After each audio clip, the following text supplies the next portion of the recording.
zake.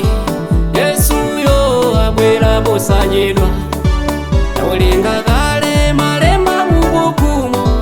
Yesuyo abwera posachedwa, akubwera, Abwera posachedwa, akubwera, abwera posachedwa, Yesu akubwera, abwera posachedwa, akubwera.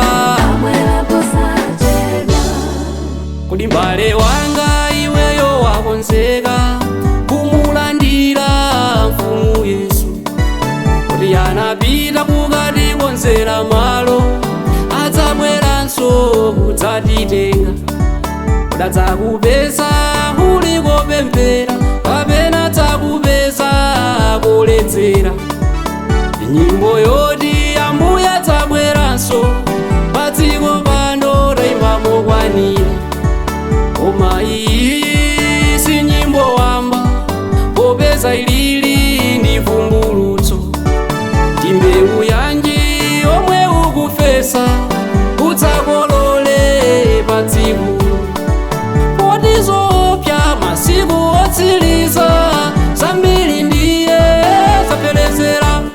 Bwera Yesu, Abwera posachedwa, akubwera Yesu, abwera posachedwa, akubwera Yesu, abwera posachedwa, akubwera Yesu. abwera posachedwa, Tasiyani kuledzera kutukwana mfumu yanga. abwera posachedwa, Tasiyani chigololo kuledzera mfumu yanga.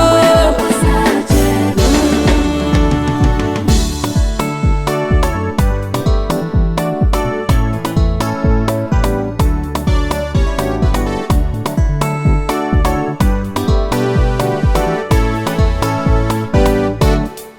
Tegula maso ako auzimu, upenye dziko mene liyendera. Werenga mawu oyera mubukumo, udziwa kuti kwatusi pa dziko. Tenda njala nkhondo ponse ponse, kukonda chuma